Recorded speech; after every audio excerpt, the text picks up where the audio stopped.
Hey, Sun Devil fans, Sandy Charles here with DevilsDigest.com, and I'm joined by our publisher, Hode Rubino. We are breaking down tonight's loss. Sun Devils lose to Stanford. Final score 20-13. It is their first home loss of the season. So, Hode, coming off of a bye week, the coaches, everyone's talking about how they were hoping to fix what was maybe broken. But tonight, 7 penalties, 86 yards in all of that. What did you see from these guys? Yeah, I mean, you're right. The whole purpose of a bye week is not only to rest the injured and just try to clear your head a little so you can come back refreshed for the second part of the season, but like you said, really fix all the issues that plagued you for the first 6 games. And I think maybe one of the main issues were the third quarter woes. Whether it's offense or defense, it does seem that Arizona State really puts itself in a huge hole in the third quarter. You can talk about maybe lack of halftime adjustments. You just can talk about just simple lack of execution. I mean, it can be one of many reasons, but that really plagued Arizona State tonight. The only 2 touchdowns that Stanford scored did come in the third quarter on 2 drives, and the offense did get the ball to start the second half. You know, they won the coin toss, deferred, and when you do that, the whole purpose is to really make a statement on that first drive of the third quarter. And so many coaches and players will tell you that first drive of the third quarter oftentimes really dictates the flow of the game for the rest of the contest.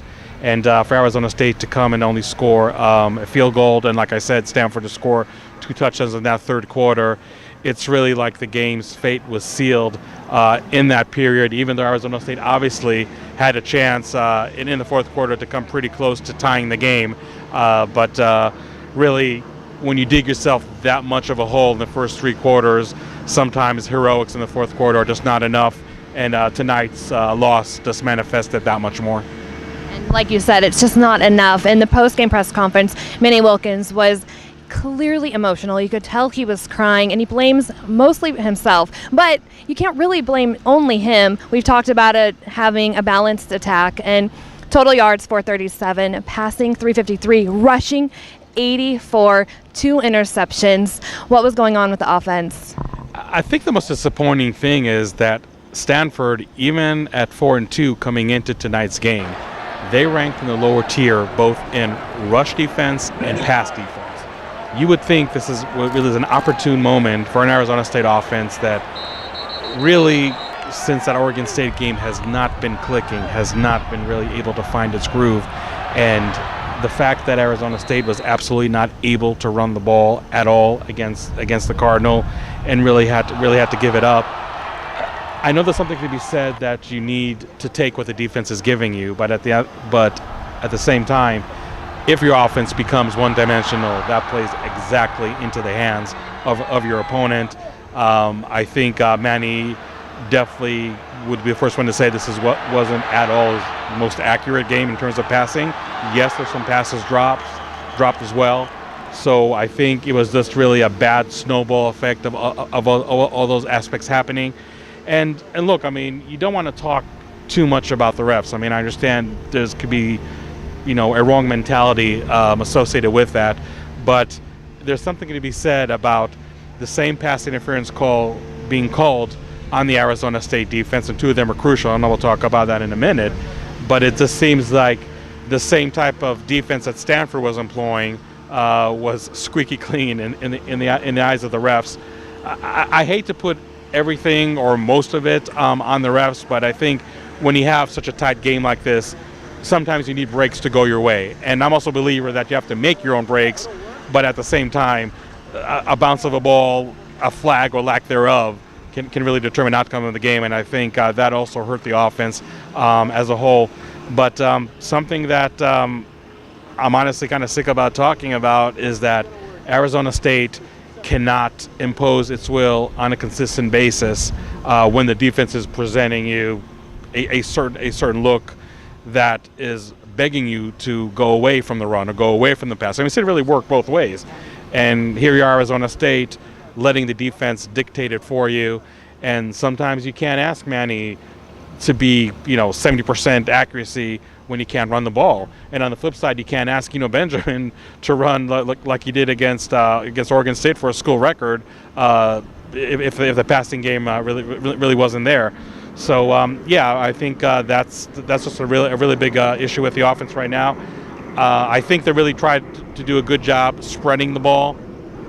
We saw, first of all, Tommy Hudson, the tight end, involved in a lot of plays, and granted some of them weren't completions, but I think Arizona State made a really concerted effort to find Tommy Hudson in the passing game. And even though the results were far from perfect, I really feel that that is maybe something you can build on.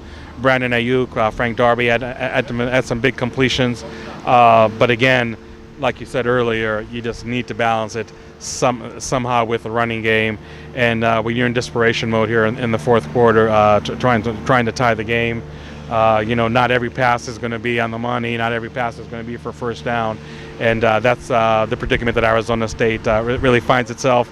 Also, they turned over the ball quite a bit, and one of the turnovers was Manny Wilkins. I'm sorry, it was N'Keal Harry in a trick play. And we talked about Arizona State needing to be creative, and sure, they tried it, and unfortunately, it did backfire on them. So that's kind of unfortunate, but you almost feel like that's almost like their lot in life. I mean, whatever this offense is trying to do, and how much they're trying to be well balanced is just not working out for them. And really, more than anything, the fact that this is the smallest point output of the season, again against a defense that is not a juggernaut in this conference by any means. This must really hurt for the ASU coaches and players on this side of the ball. And the offense couldn't get it going. The defense could not stop them. Like you said, third quarter woes. That is, they scored 2 touchdowns. But Coach Edwards also said this is mental errors. They are their own worst enemy, and you touched on the penalties. What did you see from the defense? For a pass interference to be called a pass interference, a pass has to be catchable. And I don't think you have to be a football aficionado to look at those 2 pass interferences. They're absolute killers, and we're back-to-back on top of everything in that one drive, to say that those passes were not catchable. One pass was thrown literally to the heel of the player. Another pass was thrown out of reach. And you can't claim face guarding. You can't claim that a defensive back did not look back to the ball, because if the pass is not catchable, the pass is not catchable, period, end of story.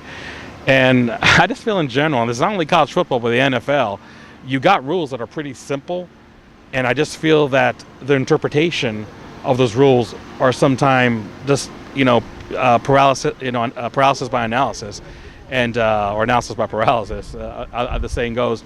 And I just feel that, sure, there's some physicality that goes between a defensive back and a wide receiver, but was the pass catchable? Was it not catchable? That's what you have to look at the end of the day. And the coaches and players are frustrated and really for good reasons. Again, I don't want to belabor the point that the refs are out there to get Arizona State, but look what happened against San Diego State. Look what happened against Washington. Look what happened against Colorado. You can make the argument that every team in this conference is getting the brunt of bad officiating, but it seems Arizona State is getting just a little more, and yes, I'm being sarcastic, a little more of the brunt compared to its league foes, and that's really unfortunate. The defense first half, I think they played probably their best half of football. They held Stanford to 6 points. They had 7 tackles for loss. But the little things that they needed to do in terms of generating turnovers, causing fumbles, those were not achieved tonight. Ashari Croswell dropped an interception on a crucial drive that could have stopped Stanford from scoring. And again, I feel that the defense in every loss gave the offense a chance to win the game, or at least send it into overtime. Once again, the defense does shut out its opponent in the fourth quarter. I know it's the second week in a row, and if I look back at all the games, it's probably the 3rd or 4th time they did it this season. So the defense is not playing perfect football. Don't get me wrong. There's nobody that's going to even come close to claiming that. But the defense, once again, holds an opponent for less than 30 points, 20 points tonight to be exact, to keep the margin of a loss within a touchdown. I'm not saying it's a moral victory. I'm not saying that defensive players should have a party later on tonight because of what they're able to achieve. But At the same time, I feel that the defense is giving opportunities for the offense to tie a game, to have a comeback win. And the offense, time and time again, is not taking advantage of those opportunities. So again, I don't want to say that defense has nothing to clean up. That is far from the truth. But I just feel in the grand scheme of things, it would be much more prudent to come and complain about the offense rather than the defense. There were mistakes tonight, but again, I mean, I feel the defense, just those two crucial drives in the third quarter that allowed the only 2 touchdowns that Stanford scored. That was the difference in the game. But you're not getting any support from the offense, so you can't expect the defense to be out there, shutting out teams for even 3 quarters or holding them only to field goals. That's just not realistic. So the defense has some issues. But I felt, especially in the first half, they played some really good football. So you talk about correcting things in the bye week. I mean, sure, the third quarter woes have not been fixed on defense or on offense for that matter, but I felt that we did see the defense in some respects elevate their play, especially in the first half. After a loss, you try to take any positive you can, and I think the defense can hold his head maybe a tad higher under the circumstances, the way they played in the first half, the way they played in the fourth quarter, giving a chance that the offense did not take advantage of. Now they have another tough challenge next week, a road game, which to them is already tough. They have that roadblock for some reason. Now it's against USC. Can they pick themselves up off the mat? That is just really a huge question. Danny Gonzalez said after the game that the true character of this team is going to be judged right now. USC is a squad that, if anybody followed the Pac-12, had its issues definitely in the month of September. Lost to the Stanford team 17-3 on the road, and we saw last week the Trojans absolutely take apart a Colorado team, the same Colorado team that a week before was pretty dominant against Arizona State. Coach Todd Helton has yet to lose at home as USC's head coach, and like you said, Arizona State's road woes are well documented here and everywhere else. And this was the first loss for Arizona State at home, and you feel like, okay, this team plays much better on the home than they do on the road. But now they lose at home. I mean, you really can't say much about that. And the only thing that can really help the situation over here, so to speak, is really to pull off the impossible and win at USC next week. It's not going to be an easy task at all. I feel that the offense is going to face a much better defensive team in USC, even though they lost a huge piece in linebacker Porter Augustin, their leading sack player. But there really is just a lot for Arizona State to clean up, and I don't know if they have to really so much be concerned about it, whether it's USC or Oregon or Arizona up there playing next week. They just really need to concentrate on what they need to correct. And like we said, they really weren't able to do that much of that after the bye week.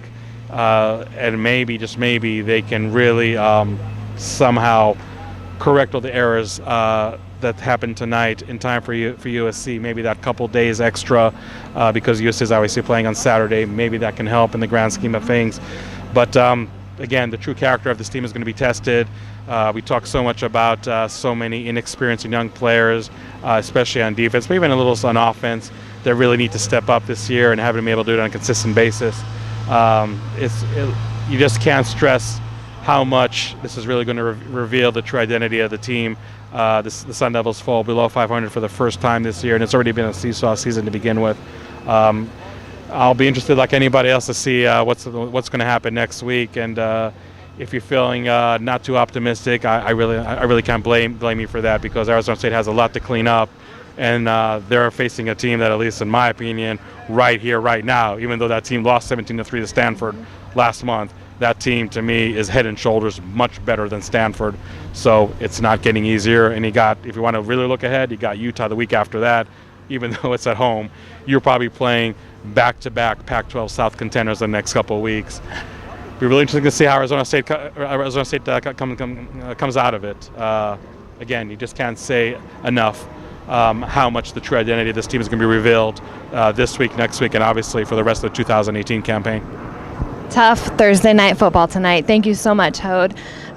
For Hode Rubino, I'm Sandy Charles. Keep it locked in at DevilsDigest.com for all of our in-game and post-game coverage, and of course throughout the entire 2018 season.